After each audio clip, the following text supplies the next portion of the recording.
Olá, pessoal, muito boa tarde. Sejam todos muito bem-vindos a mais um estudo do Livro dos Espíritos. Aqui de Nova Russas, no Ceará, representando a Fraternidade Espírita Bezerra de Menezes, a nossa querida FREBEM. E hoje, nesse final de tarde de sábado, o último do mês, o último dia do mês, né, de janeiro, é com muita alegria que, mais uma vez, nós vamos nos conectar, nesse primeiro momento, com as energias de vibrações mais elevadas, que a gente possa mentalizar os nossos guias, mentores espirituais, os que nos auxiliam não somente na nossa vida diária, mas também a todos aqueles que organizam e participam conosco desse estudo, trazendo também outros irmãos que vêm conosco também compartilhar desses momentos, e que essa afinidade se torne constante em nossas vidas, estarmos sintonizados com o alto, com as boas vibrações, e que isso nos traga benefícios na nossa energia, nas nossas relações e na nossa vida. Que Jesus continue abençoando a todos nós, agora e sempre. Que assim seja, graças a Deus. Então, uma vez feito a prece, vamos lá, o nosso trechinho do Evangelho de hoje, que a gente É o, sempre... Oi, Nádia. é o capítulo 12. Amai os vossos inimigos. E o item é o 10, o ódio. Vamos lá, capítulo 12, né? Pronto. Uhum. Acho que aquela tarefa, né, que nos é reservada para essa vida também, que eu sempre me recordo numa palestra do Rossando, que ele fala brincando, né? E quando chega nessa parte aqui, né? Amar o próximo como a si mesmo, tudo bem, mas amar aos inimigos, né? É uma tarefa bem difícil. Então vamos a ela, que esse capítulo está lá nas Instruções dos Espíritos. O trecho da leitura que fala o ódio é de Fénelon, de Bordeaux, 1861. É um trecho pequenininho e ela diz o seguinte: amai-vos uns aos outros e serei felizes. Sobretudo, tomai a tarefa de amar aqueles que vos inspiram indiferença, ódio e desprezo. O Cristo, de quem deveis fazer o vosso modelo, deu-vos o exemplo desse devotamento. Missionário de amor, amou até dar o seu sangue e a sua própria vida. O sacrifício que vos obriga a amar aqueles que vos ultrajaram e vos perseguem é penoso, mas é precisamente isso que vos torna superiores a eles. Se vós os odiais como vos odeiam, não valeis mais do que eles. É a hóstia sem a mancha, ofertada a Deus sobre o altar dos vossos corações. Hóstia de agradável aroma, cujos perfumes sobem até ele. Ainda que a lei do amor queira que se amem distintamente a todos os irmãos, não endurece o coração contra os maus procedimentos. Ao contrário, é mais penosa prova, eu sei. Uma vez que durante minha última existência terrestre experimentei essa tortura, mas Deus lá está e pune nesta vida e na outra aqueles que faltam à lei de amor. Não vos esqueçais, meus caros filhos, que o amor nos aproxima de Deus e que o ódio nos afasta dele. Pênelo Bordeaux, 1861, como eu anunciei no início. É uma leitura curta, mas que diz tudo, né, para a gente. E ela começa nos dizendo exatamente o seguinte: fala sobre a felicidade. E para que a gente possa ser feliz, é necessário que nós amemos-nos uns aos outros, né? E aqui fica bem claro que aí ele fala que seria muito fácil, e às vezes nem é tão fácil assim, a gente amar as pessoas que estão próximas a gente, né? Os nossos familiares, os nossos amigos, as pessoas que fazem parte, e nós escolhemos fazer parte da nossa vida, e você imagina, como diz aqui um dizer, e dirá outras pessoas que nos querem, nos fazem mal. Aí fala sobre o ódio, que na verdade o ódio é um sentimento. e a gente desenvolve, o que poderia dizer, muitas vezes, a gente não escolhe sentir, ou será que a gente escolhe? Será que nós temos como mudar esse sentimento para pelo menos amenizá-lo? Então, é uma proposta que é trazida para a gente, está incluída no pacote da nossa felicidade. Se nós queremos alçar para mundos mais felizes, permanecer nesse, estarmos bem com a gente mesmo, é necessário que a gente alivie e vá alimentando cada vez o amor em detrimento desse sentimento que nos afasta de Deus, que é o ódio, né? Então, é necessário que a gente faça uma avaliação, porque às vezes, ou quase sempre, a gente tem o hábito de ouvir palestras, a gente ouve os ensinamentos e é tudo muito bonito no momento que a gente está ouvindo, naquele momento ali, mas na prática, na vida mesmo, como é que acontece isso que a gente escuta? Será que a gente consegue perceber quando a gente está sentindo um sentimento que nos faz mal, que nos traz problemas, inclusive de saúde, né? Porque são doenças que se tornam psicossomáticas, alimentar sentimentos como esse, do ódio, do rancor, do ressentimento, das mágoas e tudo isso. Mas a gente não vai mais sentir, quer dizer que eu escolho não sentir mais? Não. No estágio evolutivo que nós estamos, ainda vem para a gente esses sentimentos, mas a gente pode trabalhar para não permanecer sentindo, que é diferente da gente alimentar. Vem alguma coisa que nos faz mal e eu vou ficar, não, ele vai ver. Aquela pessoa, não quero nem ouvir o nome dela. Se eu ouvir o nome daquela pessoa, eu já fico nervoso. Então, é sinal de que a gente precisa trabalhar esse sentimento com relação a determinadas pessoas. É fácil? É claro que não. Por isso que está aqui. Por isso que é uma leitura necessária que seja feita. Por isso que é preciso que a gente alimente esse sentimento contrário ao ódio, para que a gente possa ir se libertando gradativamente, vamos dizer assim, com o tempo, né? Porque não é fácil essa proposta de amar os nossos inimigos. E quando fala sobre amar os vossos inimigos, se a gente observar bem, o nosso maior inimigo somos nós mesmos. Somos nós mesmos que nutrimos, que alimentamos, e a gente terceiriza. Toda a responsabilidade do resultado dessa vida é meu, não é do outro. Sou eu que sou responsável por tudo aquilo que eu faço, que eu sinto, todas as decisões que eu tomo. Então, são escolhas que a gente faz dia a dia que colaboram para que isso aconteça. Então, quando eu falo para amar os meus inimigos, é interessante essa proposta, porque a gente começa olhando para o alto amor, para amar nós mesmos. Quando eu trago que o nosso principal inimigo somos nós mesmos, né? É essa proposta.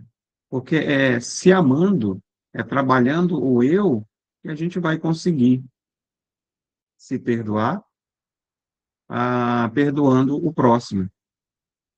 Também esses inimigos que são externos. Quando o que que acontece no primeiro momento, geralmente quando há um arrependimento? Sempre gosto de trazer as questões relacionadas aos atendimentos espirituais que a gente faz, quando aquele irmão, aquele espírito, aquela personalidade se dá conta de que estava prejudicando as outras pessoas e prejudicando principalmente a si mesmo, porque é o que acontece.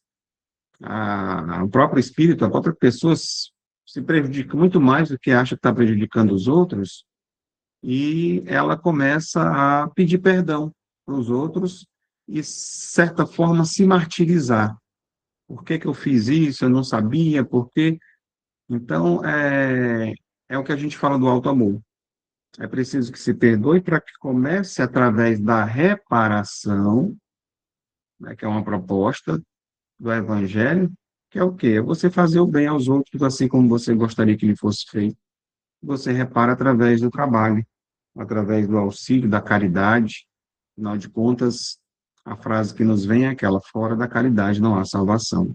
Então é isso que a gente trabalha para poder trabalhar, na verdade que a gente trabalha para trabalhar, não fica redundante, mas trabalha contra esse sentimento que é o ódio, alimentando cada vez o amor, que, como diz aqui no final, é o que nos aproxima de Deus. Bem, feitas essas considerações sobre o nosso querido Evangelho. Hoje nós vamos iniciar mais uma pequena etapa do nosso estudo do Livro dos Espíritos. Continuamos no livro segundo, fala sobre o mundo espírita ou dos espíritos. O capítulo continua sendo de número 4, a pluralidade das existências, só que agora nós passamos de fase. Nós concluímos semana passada, onde fala sobre a encarnação nos diferentes mundos, e hoje nós vamos iniciar falando sobre essa transmigração progressiva, né? Aqui eu acredito que dê para a gente trabalhar umas 2 semanas somente nesse item de número 4. E olha o que é que nos aguarda pela frente, nas próximas semanas. O destino das crianças após a morte, sexo nos espíritos, parentesco e filiação, semelhanças físicas e morais e ideias inatas. Então, tem muita coisa bacana para a gente aprofundar, mas vamos focar no que nós viemos fazer hoje, que é falar sobre a transmigração progressiva.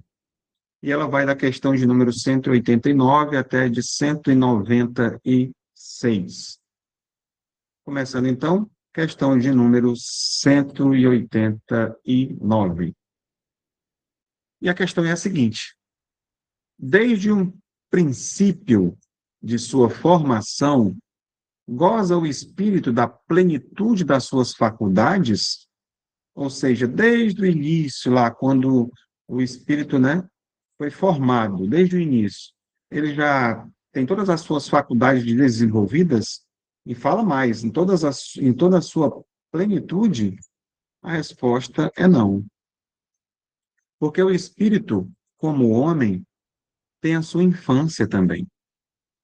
Em sua origem, os espíritos não têm mais que uma existência instintiva e possuem apenas a consciência de si mesmos e de seus atos.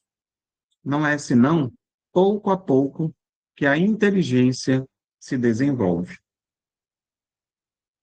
De certa forma, é uma questão que ela remonta a um pouco do que a gente já viu lá no início, né, dos nossos estudos, que não tem nem gravado, né, que nós vimos lá no início do Livro dos Espíritos. Essa ideia, dessa perspectiva também, desse crescimento, desse desenvolvimento do espírito desde a sua formação, que ele vem simples e ignorante, né, com todas as suas imperfeições ainda, e vem se desenvolvendo durante esse processo. Então, quando a gente traz isso aqui para uma perspectiva, e eu gosto até de lembrar sempre da Joana de Ângeles, né, fala sobre a psicologia profunda, a gente pode observar ao mesmo tempo e comparar, como é dito aqui, essa infância do espírito, exatamente comparando com o processo de evolução do ser. Então, inicialmente, nós somos movidos, como diz a Joana, pelas sombras, por impulsos que são automáticos. Você não escolhe senti-los, né? Então, o objetivo da evolução é desabrochar essa questão do self, que é o amor, que a gente falou agora há pouco, que é o eu profundo, onde a razão e a consciência, elas vão assumir o comando sobre os instintos, que predomina ainda em sentimentos esses, que um deles é o que nós vimos agora há pouco aqui no estudo do Evangelho, falando sobre o ódio. E à medida que a gente for estarmos ainda diante de uma leitura que fala sobre o ódio, que é preciso que a gente trabalhe, isso já demonstra para a gente, de alguma forma, um, um certo degrau onde nós estamos colocados naquela escala espírita. Porque quando nós estivermos mais evoluídos, nos aproximando mais daquele espírito puro que nós vimos semana passada, sentimentos como esse não serão mais trabalhados. Não teremos mais a necessidade de estudar falando sobre o ódio, porque se nós já superamos, a gente já vivencia o amor. Então, essa resposta aqui também, eu diria que ela está também classificada ali numa coisa que vem bem de encontro à justiça de Deus. Porque esse progresso, que ele é gradual, ele vai permitindo que nós, né, nós espíritos, sejamos esse, vamos dizer assim, arquiteto, né, da nossa própria existência. da nossa própria sabedoria, né? Se nós recebêssemos, vamos dizer assim, está tudo pronto, a gente seria como máquinas, né? Conquistando pouco a pouco, no entanto, a gente não, voltando assim, nós não somos como máquinas, né?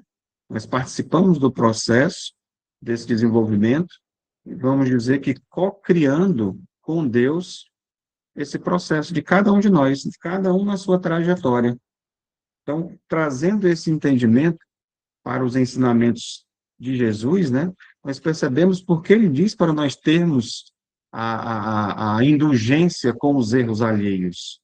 Quando nós entendemos que cada pessoa, como eu disse agora há pouco, ela está num estágio diferente, né, dessa escala da infância espiritual, a gente começa a ter essa indulgência, a perceber que as pessoas são suscetíveis a erros porque não são perfeitas ainda.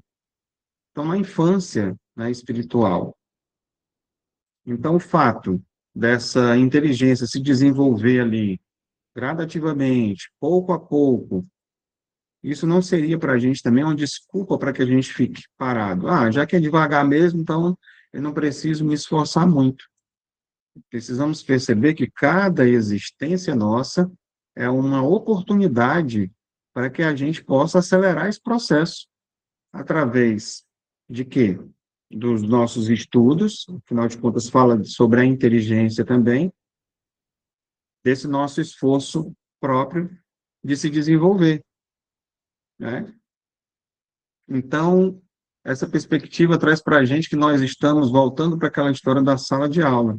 Nós somos alunos e é necessário que a gente se esforce, né? E fica a dica, fazendo esse link com o Evangelho, de se libertar de sentimentos como foi proposto aqui, que é a questão do ódio, de amar os vossos inimigos, para que a gente possa crescer e avançar como espíritos. O que nós temos mais aqui, alguma reflexão sobre essa questão ainda, para a gente ir para a seguinte? Bem, do instinto primário à consciência plena. Cada passo é uma lição. Cada existência é um degrau na escada do saber. Aqui exemplifica, né? Mostra lá o universo lá na frente, com aquela luz que nos aguarda. Um dia todos nós seremos essa luz. E a gente pode se perguntar, já desde o início, já nessas breves reflexões que nós tivemos até agora, qual será o degrau que eu me encontro? O que é que eu faço para subir esse degrau mais rapidamente? Porque nós vamos ver também que não tem como eu sair desse degrau aqui e numa existência já aparecer aqui, ou aqui em cima. Eu vou subir degrau por degrau. O que faz a diferença é que eu posso subir um pouco mais rápido nessas fases que nós temos daqui para frente, nosso desenvolvimento. Então, subir essa escada significa converter nossa experiência que nós temos em sabedoria, né? Porque a gente, para transformar toda essa experiência que nós já carregamos até aqui, e eu não digo somente dessa vida, eu digo geral, né? E transformar isso em sabedoria é diferente somente de inteligência. Sabedoria é você saber o que fazer com o que nós já temos, né? Então, esse instinto, eu diria que ela é uma luz lá do início, né? Que vai iluminando ali a escuridão. É como uma pequena vela. Ela ilumina pequenos pontos. Isso aí é o instinto. É aquilo que a gente vem, é do início. Já a nossa consciência expandida e plena, aí já é como um sol do meio-dia que ilumina tudo. E aí vai ficar muito mais fácil para que a gente possa entender. Só que a gente não vai sair da vela para a luz de uma hora para outra. É necessário que a gente vá se auto-iluminando a cada dia nesse processo, para que a gente possa ser essa luz. Então, muitas vezes, aquilo que nós podemos classificar como erros que nós cometemos, equívocos, essas dores, né, em nossas vidas, elas fazem parte, são esforços, né, para que a gente, da nossa movimentação, vamos dizer assim, dessas pernas espirituais, tentando alcançar ali o próximo degrau. tentando subir mais esse degrau, porque faz parte. Se nós só acertássemos, né, a gente já estaria lá em cima. Então, os erros, para que a gente não fique. Por que você está falando isso, Cláudio? Para que a gente não fique carregando tanto essa questão da culpa. Ah, então, agora que eu estou sabendo disso, eu deveria ter feito tudo diferente. Nossa, como eu errei no passado. Nossa, por que que eu fiz aquilo? Então, não adianta a gente ficar lamentando de coisas que a gente cometeu e que a gente classifica como um erro. É necessário que a gente entenda, então, eu já sei que isso é errado, eu vou procurar daqui para frente não errar mais. Aí isso se torna a inteligência em sabedoria e o aprendizado, ele vai se fixando. E aí a gente vai fazendo com que a gente dê mais um passinho nesse degrau. Então, a beleza dessa frase aqui também, ela reside no fato de que ninguém, como eu disse anteriormente, vai pular esses degraus, né? A sabedoria de um espírito superior, por exemplo, já se encontra lá em cima, é o somatório de milênios e milênios de lições bem aprendidas na base da escada. Então, esse que está lá em cima, ele já passou por aqui também, né? Todo mundo, sem exceção, vai passar por todos os degraus da escada, né? Então, de certa forma, isso é consolador, remonta aquela história de que não há privilégios na criação, não tem uns que foram criados especiais, seres angelicais né, na criação, que os anjos, os santos e tudo, todos eles passaram pelos primeiros degraus da escada também. E, como aprendizes, foram passando, se desvencilhando das suas imperfeições até se tornarem o que são hoje. A diferença somente é que eles foram criados primeiros do que nós, mas todos partem do mesmo ponto de partida. Assim como tem irmãos nossos que estão sendo criados agora e vem aí na escada lá mais atrás, precisando subir. Essa analogia com a escada é interessante porque a gente tem a tendência a colocar as pessoas em degraus, né? A gente fala sobre elevar frequência, baixar frequência, então está acima, está abaixo, é mais ou menos assim que funciona. Então, quando você sobe um degrau, você se eleva, né? Faz sentido nessa perspectiva. Então, é aquilo que a gente costuma dizer, que sempre está olhando para auxiliar, dar a mão para quem precisa, para quem está no degrau abaixo. E eu diria que, voltando para o Evangelho, uma pessoa que, de certa forma, nos prejudica, nos faz mal, se eu não retorno com o mal para ela e com ódio, automaticamente eu estou no degrau acima do que ela. Ou dois, ou três, não importa.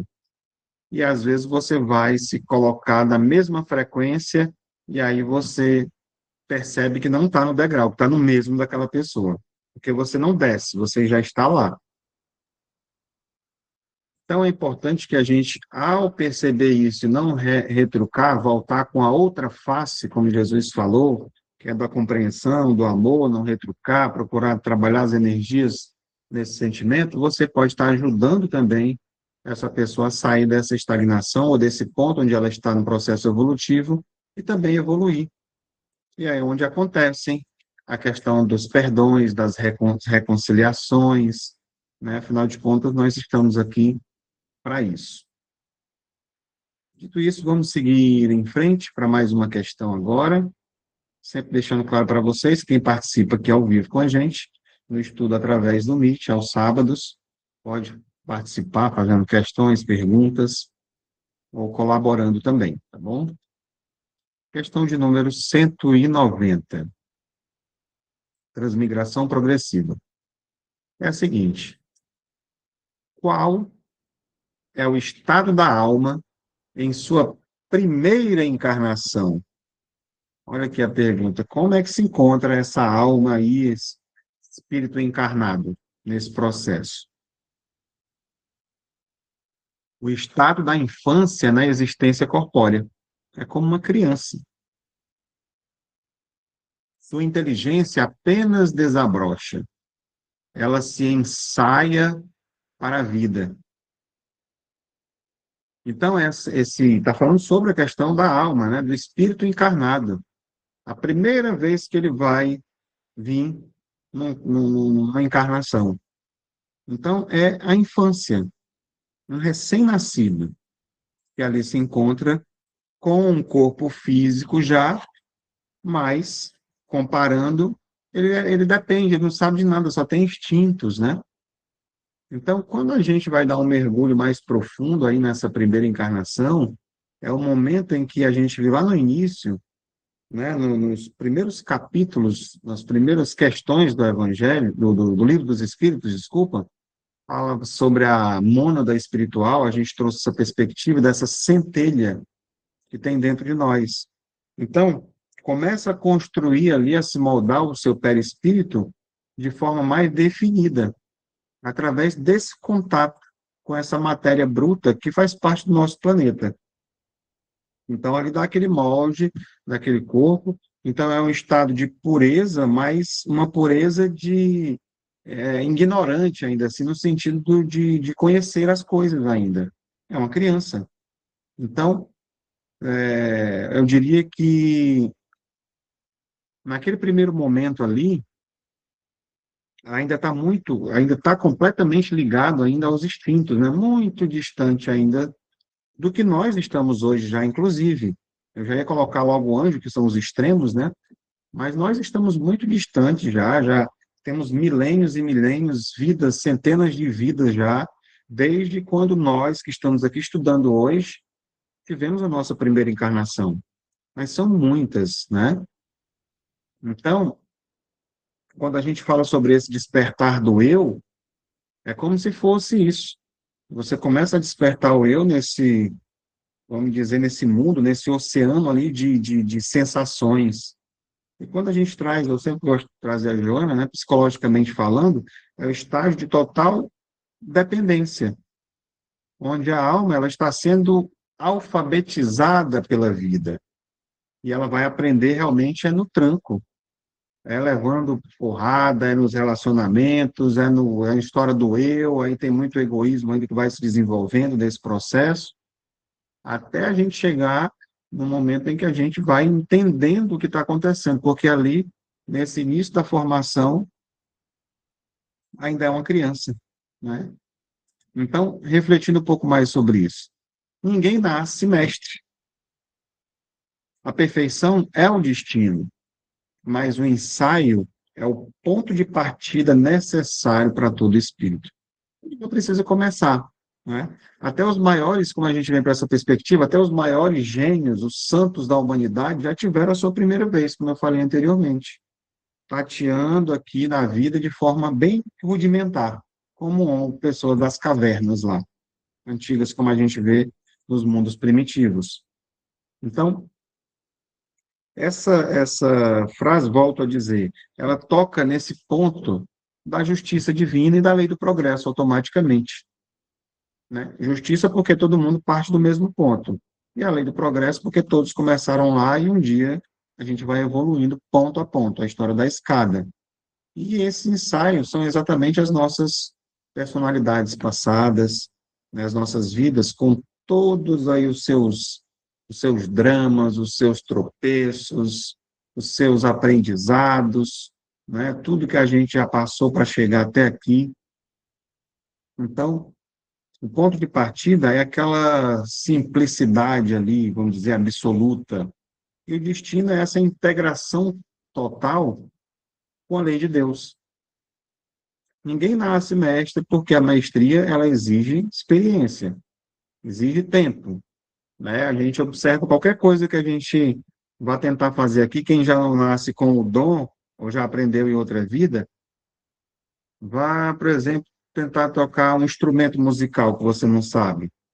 A gente não consegue ficar um especialista, né, um músico do dia para a noite.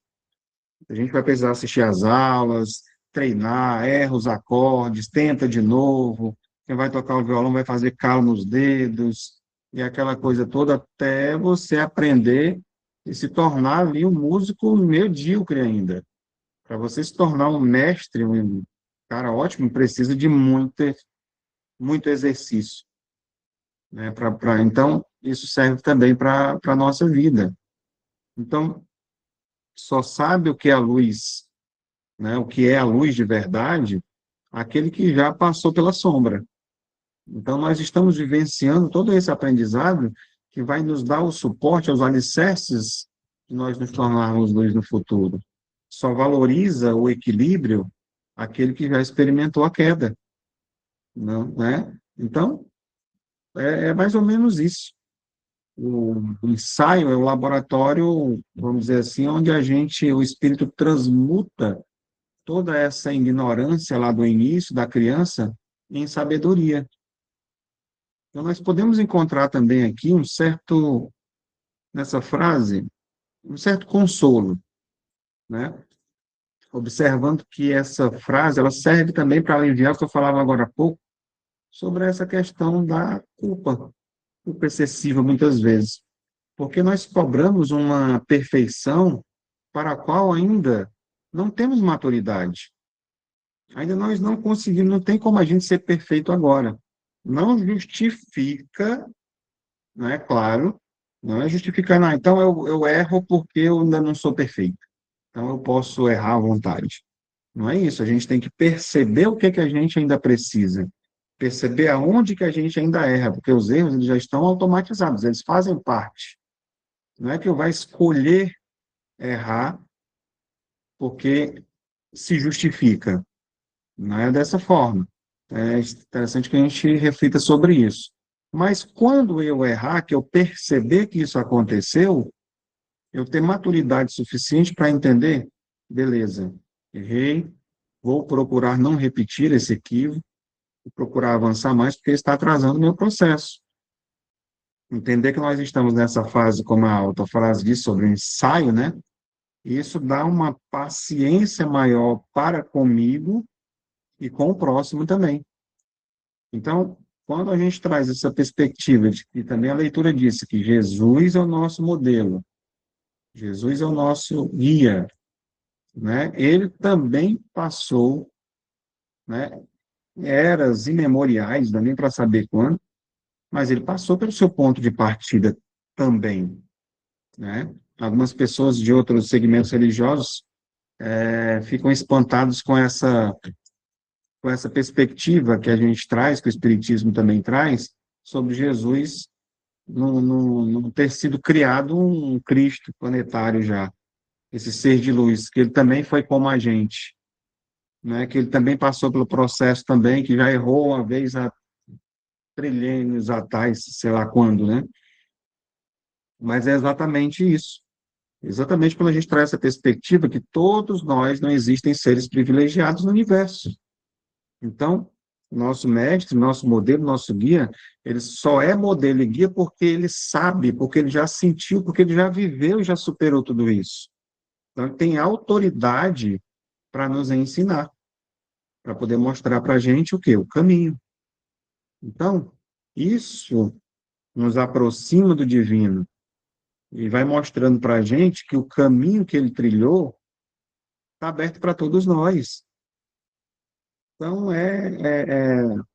não tenho dúvida nenhuma, todos nós estamos destinados a sermos grandes, vós sois deuses. Só que nós estamos ainda num processo, né, da infância. É sobre isso. E se nós estamos aqui hoje estudando, verificando tudo isso, isso nos coloca, como eu já falei em outras oportunidades, numa situação de estarmos um pouquinho à frente de alguns irmãos que estão aqui, que ainda são leigos, que ainda não estão buscando, né, de alguma forma, o conhecimento.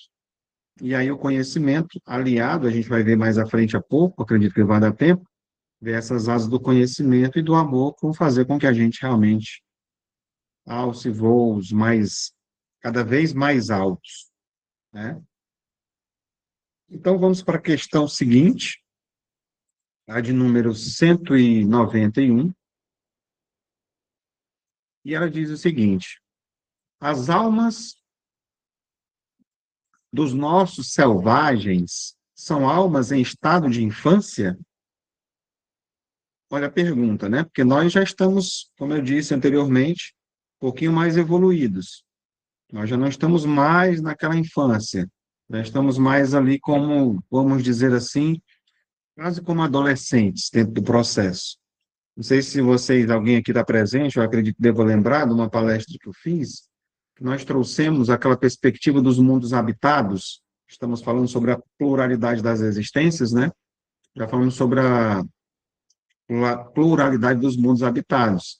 Então, aquelas categorias, né, dos mundos, que são os mundos de provas e expiações, desculpa, primitivos, provas e expiações, regeneração, felizes e angelicais. Então, foi comparado mais ou menos às fases, né, que nós passamos aqui na vida, que é a infância, a, a recém-nascido, a infância, a adolescência, o adulto e a velhice, né, os planetas, vamos dizer assim. E aí nós estávamos aqui praticamente saindo do recém-nascido para a infância, feita essa analogia, né? Então, pergunta aqui se essas almas selvagens que nós encontramos hoje entre nós, se elas estão nesse estado de infância. E aí a resposta é a seguinte: infância relativa, mas são almas que já progrediram, pois têm paixões. Então, elas já não são mais daquelas recém-nascidas, né? Já estão num processo ali porque elas já têm outros sentimentos. Já começam a aparecer o quê? As paixões.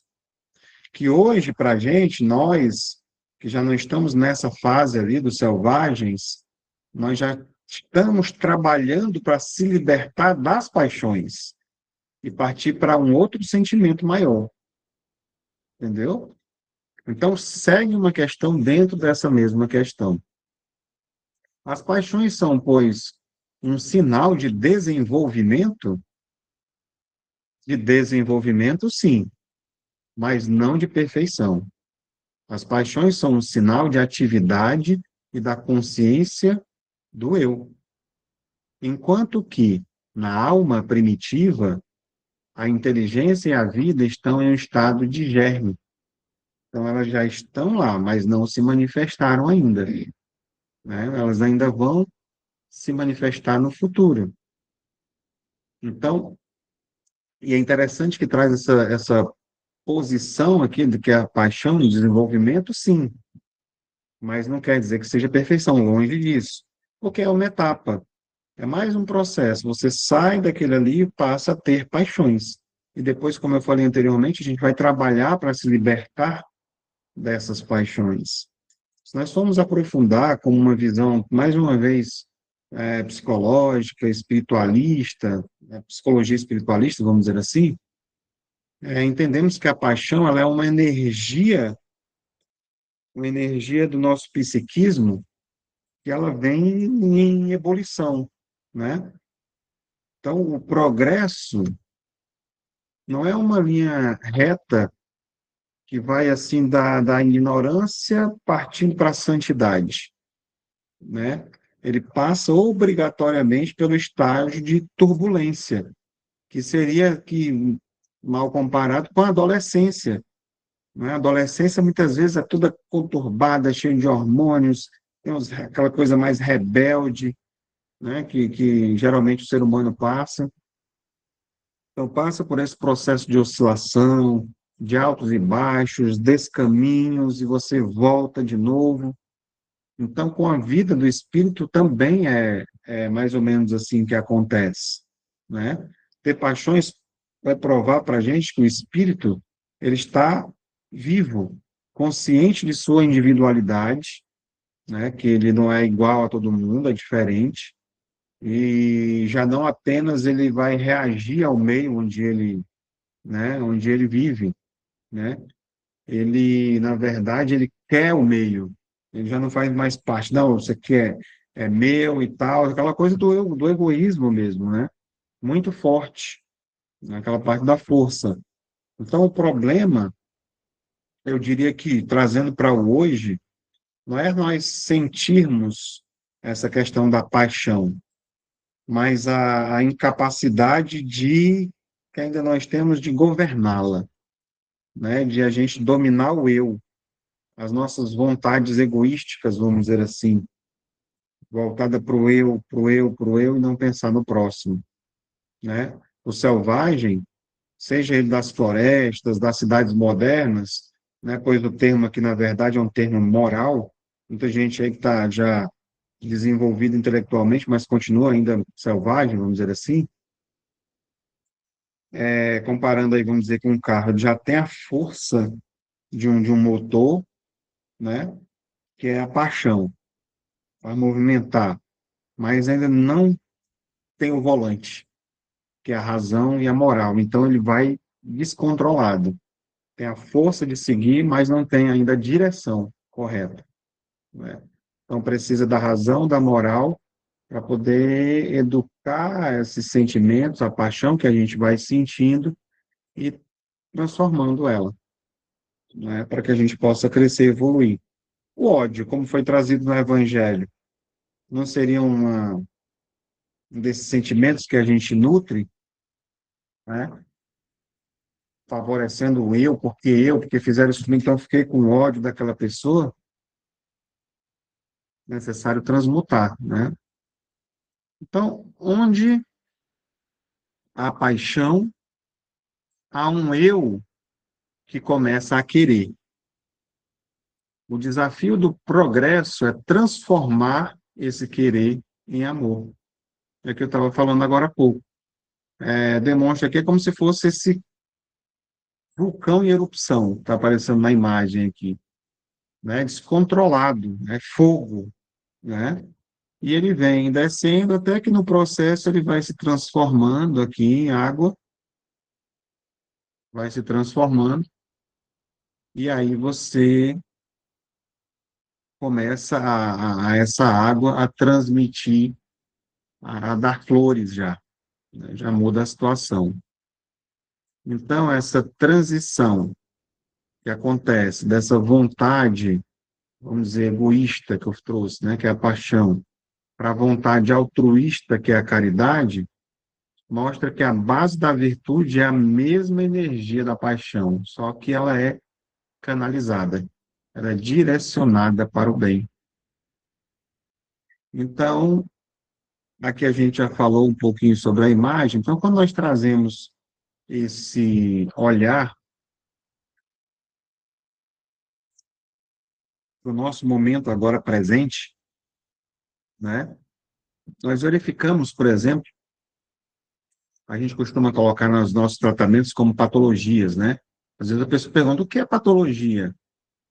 Patologias são doenças, né? Vamos dizer. Então, quando a gente verifica uma patologia, uma doença que atinge a quase todos nós hoje, que é, por exemplo, a ansiedade, né? Que precede ali a questões depressivas e tudo. Então, essa ansiedade moderna nada mais é do que a nossa energia psíquica, ou seja, a paixão, uma atividade que a alma tem, projetada num futuro de forma desordenada. A gente fica esperando que aquelas coisas, que vai acontecer, que não vai, eu estou sem fazer, eu preciso fazer alguma coisa, eu tenho que assistir, eu não consigo ficar parado comigo mesmo, porque eu posso me assustar com aquilo que eu vou encontrar. Quando a gente para refletir sobre determinadas coisas, a gente vê que, nossa, como eu fui leigo nesse sentido, por não olhar mais. E é isso, claro, você está falando sobre o que mesmo? Sobre tudo. Sobre o meu comportamento, como eu me relaciono com as pessoas, sobre o trabalho. Eu poderia ter feito, né, alavancado mais no trabalho se eu tivesse feito isso, já que eu descobri agora, então eu vou fazer, não vou ficar lamentando sobre o passado, sobre meus relacionamentos com os meus amigos, com a minha família, né? Então, são coisas que muitas vezes a gente não para pensar e ver que às vezes você acaba machucando outras pessoas com as atitudes que você tem, as outras pessoas te machucam e como é que você reage a isso? Você percebe que elas também estão com dificuldades? Como é que é essa relação que acontece? Ou a gente vive num automatismo onde eu trabalho, eu corro, eu estudo, eu faço, eu aconteço e as coisas a gente vai deixando para depois, para resolver questões.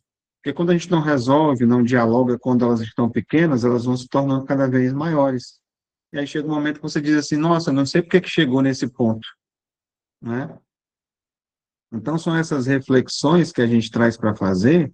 Se nós sentimos, por exemplo, ansiedade, é sinal de que o espírito da gente já saiu da alma primitiva. Já é um sentimento que já coloca a gente numa posição que nós sabemos mais evoluída um pouco.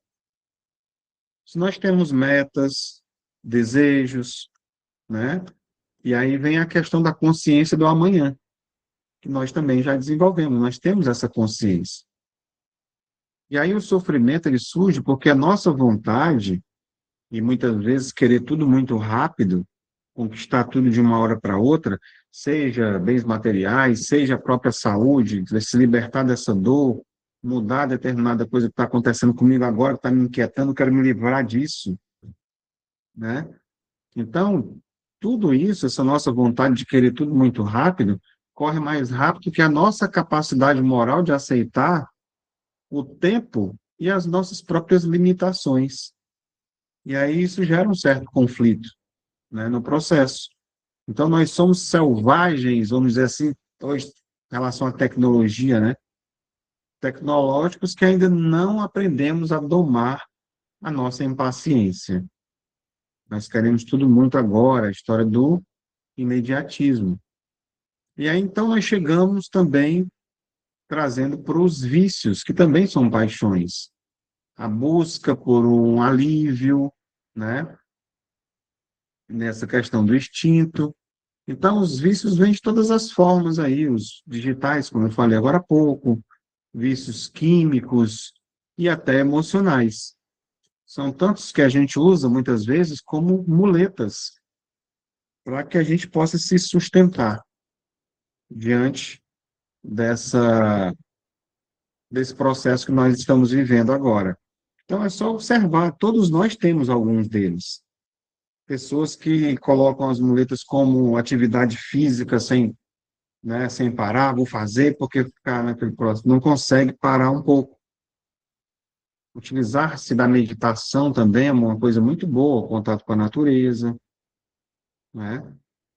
E aí vem, aí muitas pessoas se entregam ao vício das bebidas, das drogas, da série sem parar, jogos, seja aquilo que for, e você acaba se entregando para poder passar o tempo.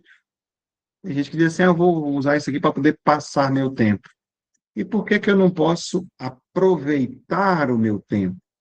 Aí muda tudo. Quando eu utilizo esse tempo, que alguns dizem que estão querendo passar para me distrair, alguma coisa assim, claro que é necessário. Claro que não é proibido você assistir uma série, assistir um filme, tirar um tempo, curtir a natureza. Vícios relacionados a coisas químicas aí já não é muito legal, né? Porque entorpece a alma, são buscas fora. E a gente deve buscar essas mesmas sensações de felicidade dentro da gente. E a gente só vai encontrá-las através do amor, da caridade. Quando a gente faz, que faz a gente se sentir bem de verdade.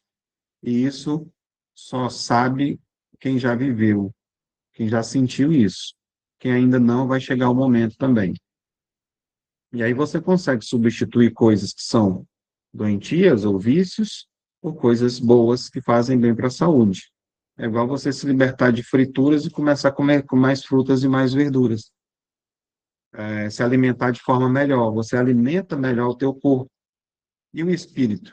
O que a gente precisa substituir nos nossos pensamentos e trabalhando mais essa questão da ansiedade, né? Então, o indivíduo, ele busca, através dos vícios, ou o vício, para poder, de certa forma, anestesiar essa consciência do eu. É a dificuldade de você ir ao seu autoencontro, a busca do seu desenvolvimento pessoal, da reforma íntima, que é a proposta, né, da gente se conhecer, aceitar nossas imperfeições, aceitar o nosso lado sombra e começar a trabalhar mais essa luz. E aí, esse é um processo que todos nós, independente da forma como eu falo, ou como alguém fala, de forma mais de fácil entendimento ou mais difícil, todos nós vamos passar por isso, ou já estamos passando por isso, né? Então, nós vivemos dias hoje muito conflituosos, né, da humanidade como um todo, né, de medos, de sair na rua, dependendo de onde você for, de onde você mora, conflitos de relacionamento com as pessoas, está tudo efervescente aí fora. E aí, como é que eu faço para trabalhar o eu aqui dentro, para lidar com tudo isso que está acontecendo, para mim ficar bem com tudo isso, né? Então, são coisas que a gente precisa se perguntar. Nós todos aqui, sem exceção, somos enfermos da alma, estamos em tratamento. Vocês, eu também, todos nós estamos passando por um constante tratamento de lapidação, de melhoramento. Sem exceção, nós não somos melhores uns que os outros. Alguns apenas emprestam suas habilidades para poder compartilhar com os outros. Mas, às vezes, tem muitas pessoas que estão do outro lado tão melhores que a gente. Mas a gente sabe, a gente que lida com os atendimentos fraternos, conversa com as pessoas buscam para conversar com a gente. Uma coisa eu já aprendi. Quando a gente escuta a outra pessoa, a gente percebe que nós não temos problema. Todo mundo tem, todos nós temos. Mas, às vezes, a gente se fecha tanto no eu, que acha que somente eu tenho. Somente eu que sofro. Por que que eu sofro tanto? E aí você realmente passa a sofrer mais. Quando a gente percebe o lado belo, que a vida é mais ou menos assim, tem as turbulências, as confusões, os vulcões acontecendo, e tem um lugar bem ali do ladinho que tem um jardim florido muito bonito, com água passando.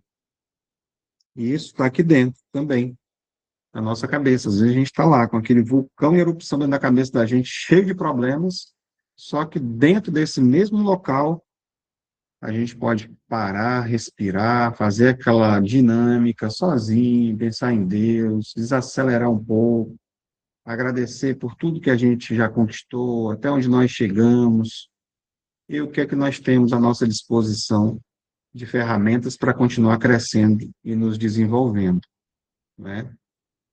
Então, eu passei aqui sem querer, foi.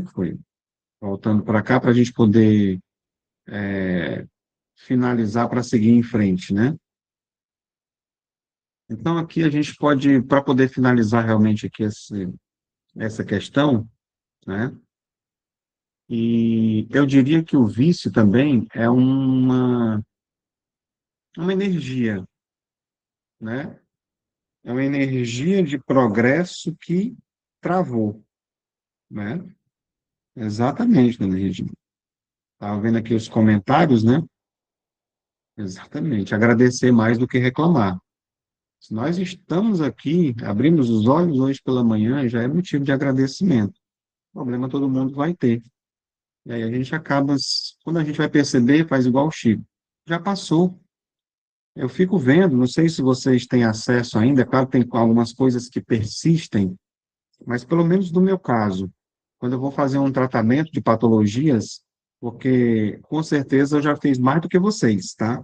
Mais tratamentos, porque a gente está desde o início, né? A gente começou fazendo tratamento uns dos outros para a gente aprender a trabalhar com as obsessões, obsessão complexa e tudo.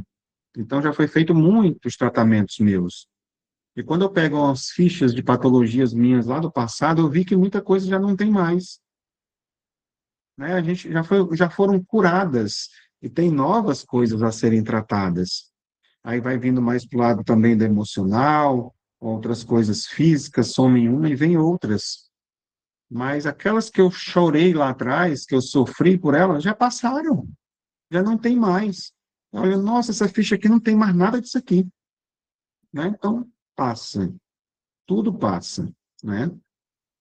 O perigo também não é a gente sentir, não é para a gente ficar se martirizando, nossa, eu senti isso, né? Porque nós vamos sentir. Sentir o quê? sentimentos como esse da leitura de hoje. De repente, um ódio, uma raiva de alguém, de alguma situação, de alguma coisa que aconteceu, né? O perigo é não educar isso.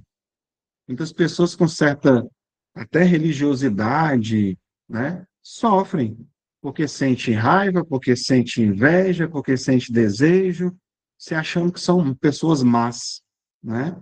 Então, sentir é um sinal de vida, né? A pedra não sente, o espírito sente. Então, o problema não é sentir, o problema é alimentar o sentimento ruim, né? Então, quantas pessoas não tem aí, de repente, passando por depressão, alguma situação, porque estão sentindo, coisa, não, não é para me sentir isso. Por que que não é? É, faz parte do processo. Agora eu tenho que alimentar aquilo que é bom em mim. Vamos avançar? Não lute contra o que você sente. Aprenda a perguntar o seu sentimento. Para onde você quer me levar e como posso te educar? Olha como mudou. O que que esse sentimento está querendo em mim agora? Onde é que ele quer me levar? Quer me levar para o buraco? Para onde é que ele quer fazer? Né?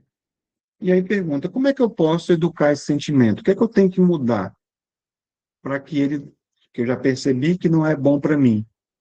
Então, é através da psicologia, da pergunta, do questionamento, né? Que a gente vai encontrando as respostas que normalmente estão dentro da gente.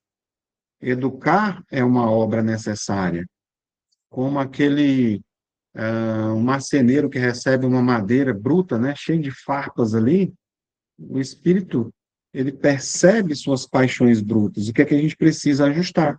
Então, o trabalho da nossa encarnação é usar a lixa da razão e o verniz do amor, vamos dizer assim. Aí sim, ele vai ficar bem bonitinho, lisinho e transformado. E aí você transforma a paixão em virtude. É sobre isso. Agora nós vamos continuar, que dentro dessa mesma questão, lá no final, tem umas reflexões, que, se não me engano, é Kardec que traz para a gente sobre essa mesma pergunta. Ele diz o seguinte: a vida do espírito, no seu conjunto, percorre as mesmas fases que vemos na vida corporal. Passa gradualmente do estado de embrião ao da infância, para alcançar, por uma sucessão de períodos, a idade adulta, que é a da perfeição, com a diferença de que não conhece o declínio e a decrepitude como a vida corporal, ou seja, o corpo não vai se desfazer, se desmanchar, morrer, ficar velho, né? A diferença é essa.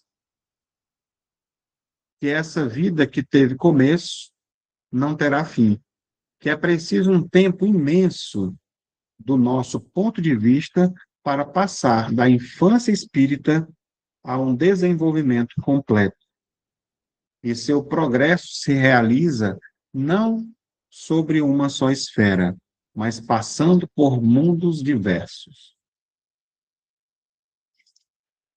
Então, aqui, Kardec ele traz para a gente essa analogia biológica, como nós já trouxemos anteriormente, só reforçando, né, para explicar esse progresso espiritual.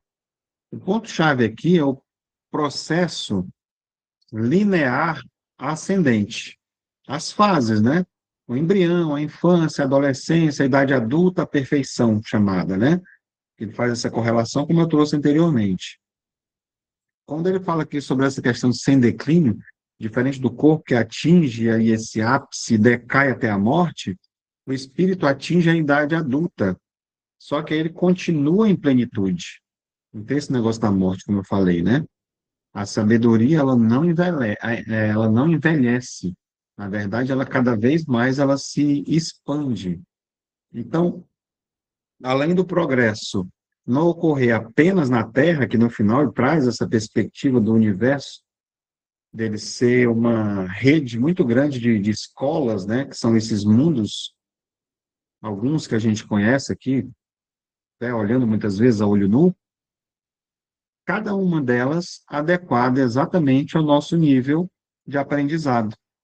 Se nós estamos hoje vivendo na Terra, é porque nós merecemos estar aqui.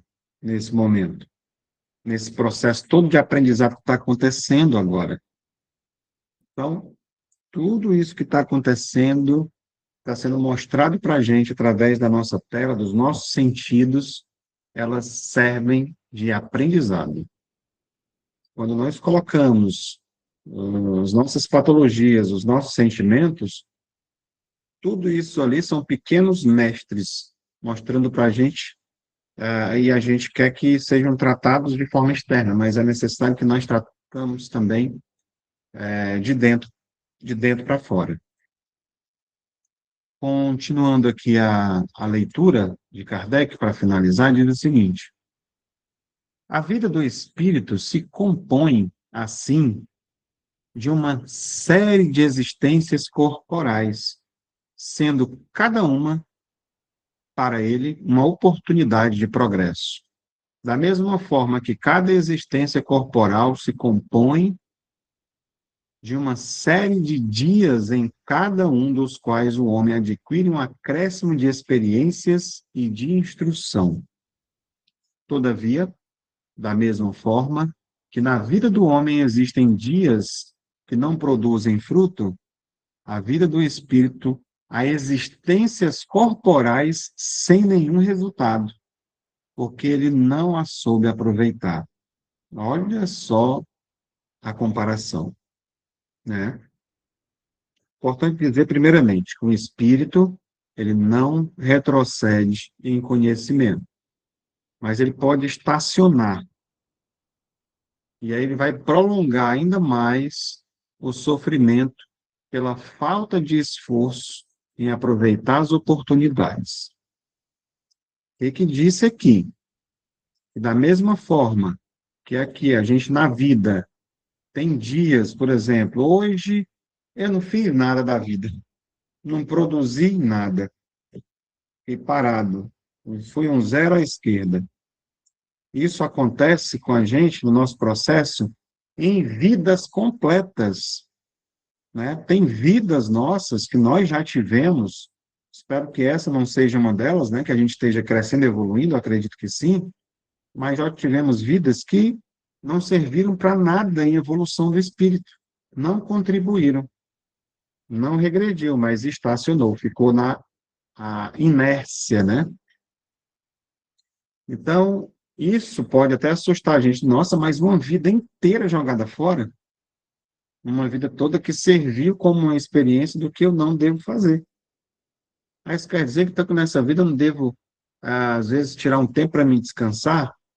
É diferente, né? Quando você descansa o corpo que é necessário, é diferente de um dia que você necessitaria produzir alguma coisa e você decidiu, não, não vou fazer não, por preguiça, por alguma situação, não vou para o trabalho hoje, vou inventar uma desculpa, pegar ali um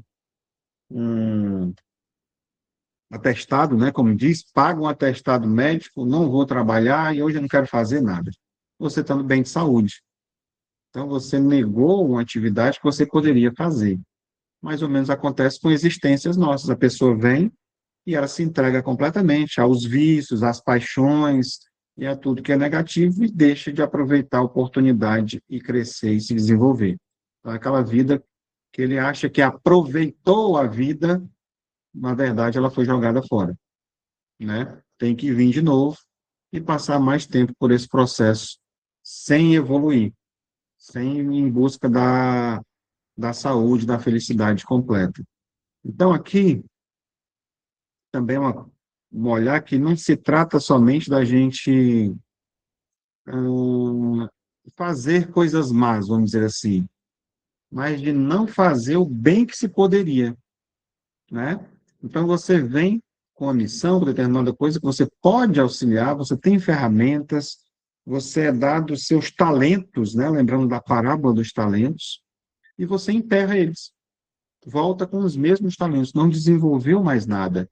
Isso é jogar a existência fora. Que as capacidades que nós temos, a gente precisa desenvolvê-las, melhorá-las e usá-las para um bem meu e comum também, de outras pessoas, né? Então, esse vício que nós temos, como eu falei anteriormente, do próprio imediatismo, a busca apenas pelo prazer material, Isso vai tornando a encarnação, né, de um dia de sol, né, que você tem lá toda ali à sua disposição, e você fica enfurnado num quarto escuro, perdendo tudo que tem lá fora, né? Fazendo uma comparação assim, vamos dizer, não tão ao pé da letra, né, mas para a gente poder entender um pouco melhor. Então, a nossa existência, quando ela vem sem resultado, é a questão da perda de tempo, né, que a gente fala, mas é importante saber que isso ali também não é uma condenação eterna, que a gente tem como recuperar. Só foi um atraso. Mais uma vez, não é para se culpar por isso, né? Porque diz, tem colônias espirituais, né? Maria Modesta Cravo, nos livros Wanderlei Oliveira e outros escritores que trazem, né? Dizendo que tem locais de tratamento para espíritas, para pessoas arrependidas e tristes por ter desperdiçado a oportunidade de estar aqui e não ter aproveitado da melhor maneira possível, né? Então, Deus concede para a gente sempre novos dias, ou seja, novas vidas, mas a consciência de que poderíamos estar mais adiante, ou seja, poderia estar mais evoluído e perder a oportunidade. Isso pode trazer para a gente, de repente, uma certa melancolia ou um remorso, né, como disse agora há pouco. Então, que isso sirva para que a gente se torne, na verdade, mais aplicados, mais dedicados agora, já nessa tentativa que nós estamos aqui. E para quem está ouvindo do outro lado também, que sempre tem conosco. Quem está do outro lado, aproveitar a próxima tentativa, da melhor maneira possível, se organizar, aprender, voltar para cá e fazer aquilo que é necessário, aquilo que é preciso, aquilo que está escrito no livro da vida. Cada existência é um dia no calendário da eternidade. Cuide para que o seu hoje espiritual não seja uma página em branco, para que você não desperdice, né, mais uma vez. Então, que a gente possa escrever realmente a nossa história, sermos co-criadores de coisas boas, de coisas positivas, de coisas que nos elevem, que nos façam nos desenvolver.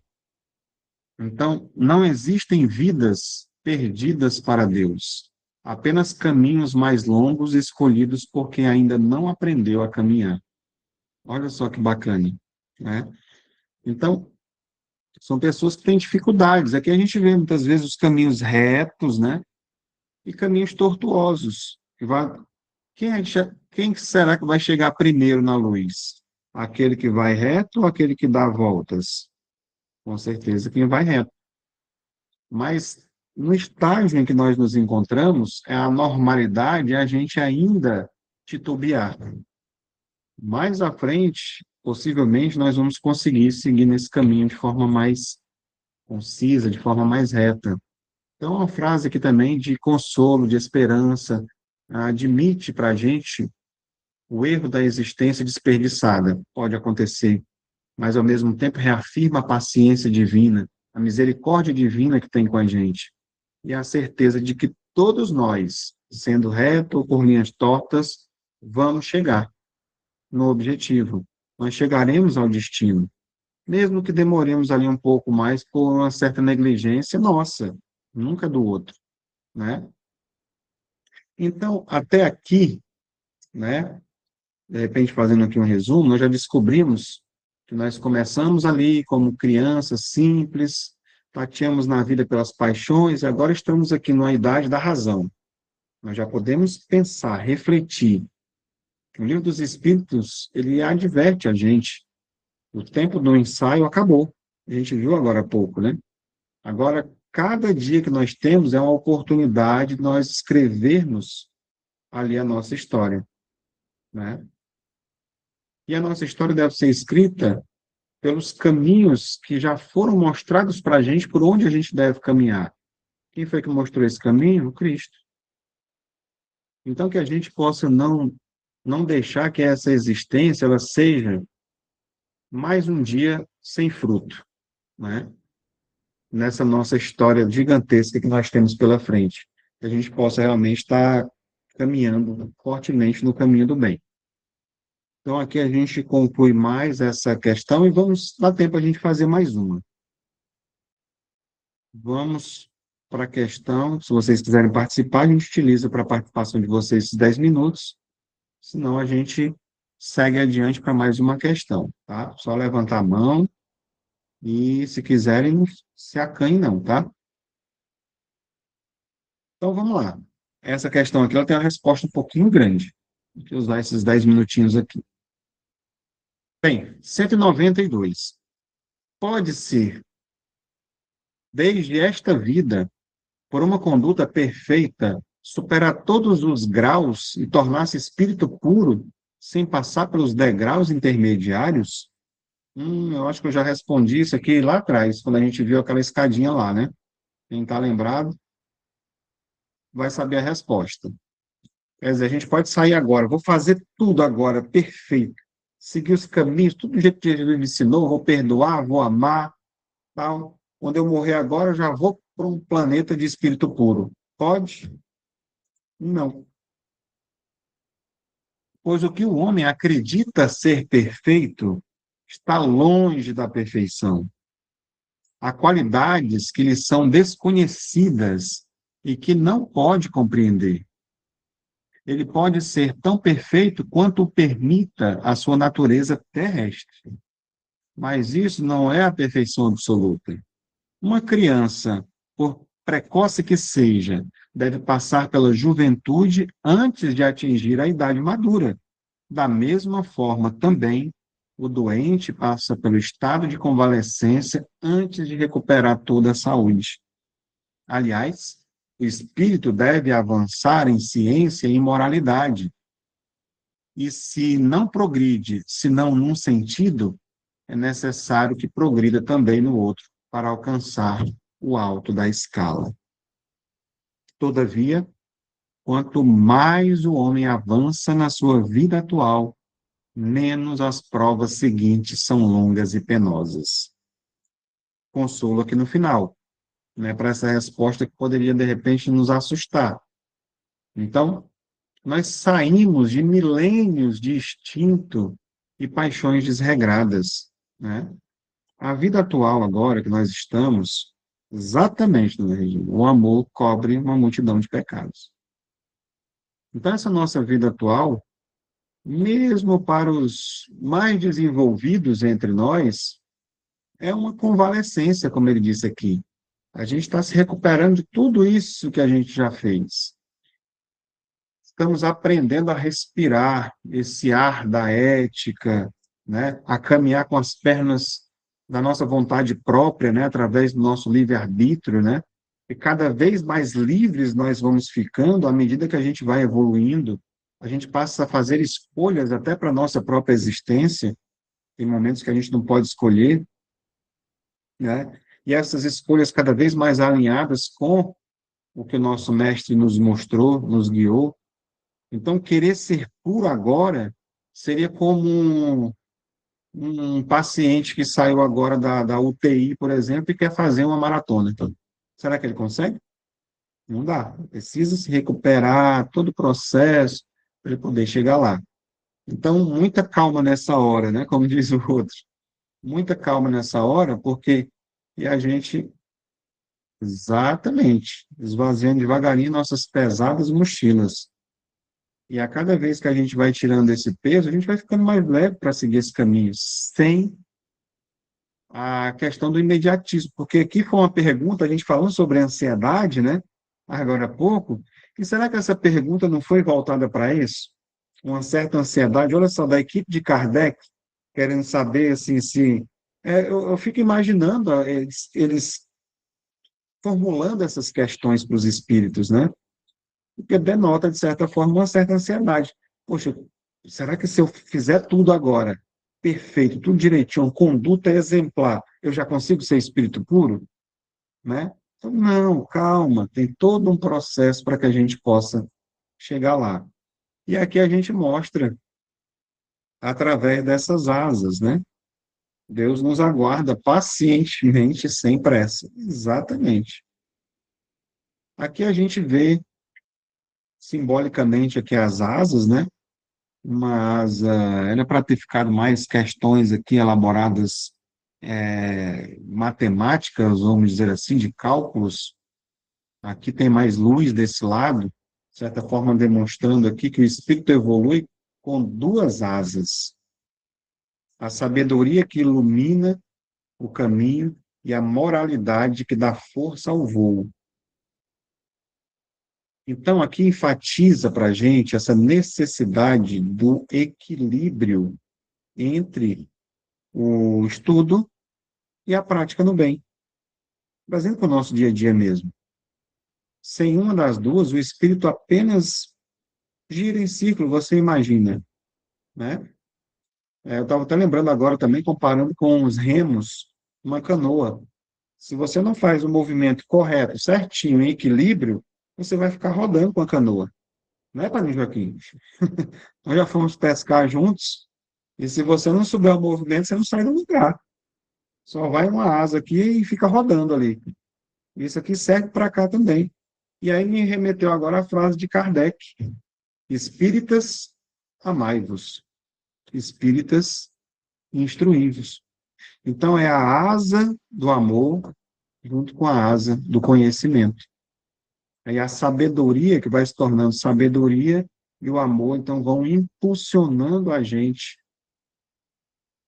para a nossa evolução, para o nosso desenvolvimento, para esse amor que nos aguarda. Dentro dessa tem outra questão agora, eu estava até esquecendo disso. Pode um homem, isso dentro da mesma questão, tá?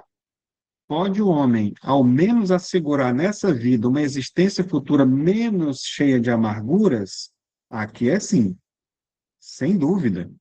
Pode abreviar a extensão e as dificuldades do caminho. Só o negligente se encontra sempre na mesma situação. Aquele que deixa para lá, aquele que deixa para depois. Então, de certa forma, a imagem mostra dois caminhos aqui para a gente, que a gente tem escolha, né? Então, quando fala sobre menos amargura, quando nós resolvemos um conflito interno hoje, ou seja, nós perdoamos um inimigo ou um amigo, né? Nós eliminamos a necessidade de uma prova dolorosa de reconciliação no futuro. A gente já resolveu agora, não preciso voltar mais depois. Então, é menos sofrimento que a gente deixa para depois, o caminho fica melhor, né? Essa resposta que começa com sim, sem dúvida, é maravilhosa, porque mostra que o destino não é fatalista, né? O futuro não está escrito numa pedra, por exemplo, mas eu diria que tem um rascunho ali que a nossa conduta a gente pode reescrever de uma forma melhor, afinal de contas, nós somos co-criadores da nossa própria existência, né? Então, isso é maravilhoso. Para finalizar nossas reflexões de hoje, nosso estudo, o tempo da jornada é igual para todos, mas o esforço de cada um define se o caminho será um vale de sombras ou uma estrada de luz. Então, o que isso quer dizer? Está nas nossas mãos. São as escolhas que nós fazemos agora, a cada momento, que vão diferenciar. Eu até diria aqui que esse tempo da jornada, ele está para todos nós, ele é igual porque ele é indefinido. Ele está em aberto para todo mundo. Para todo mundo é igual nesse sentido, né? Cada um deve ter responsabilidade, né, sobre suas atitudes. Exatamente. Então, são exatamente isso, são as nossas escolhas que vão determinar esse caminho que nós estamos hoje, nós possivelmente estamos aí vivenciando, colhendo coisas do passado e dessa existência também, escolhas que nós fizemos agora. Todas as dificuldades, as aflições, as dificuldades que nós temos são resultados, são consequências. E tudo que a gente está fazendo agora também vai fazer com que a gente tenha um caminho bem melhor na frente, bem mais iluminado. São escolhas. E aí fica essa pergunta: são muitas as reflexões que a gente vai deixando hoje. Eu diria que é interessante a gente até assistir isso de novo, né? Para pegar, fazer apontamento. Vejo que algumas pessoas fazem anotações, mas eu entendo que esse estudo de hoje ele foi muito rico, né? Desse conteúdo que foi trazido, essa proposta, mostrando para a gente as nossas responsabilidades, mais ou menos onde nós estamos, para a gente poder refletir mais sobre tudo que acontece, ou que tem acontecido na nossa vida, para que a gente possa viver cada vez melhor, com a gente e com as outras pessoas, seguindo esse caminho bonito aqui, esse caminho da luz.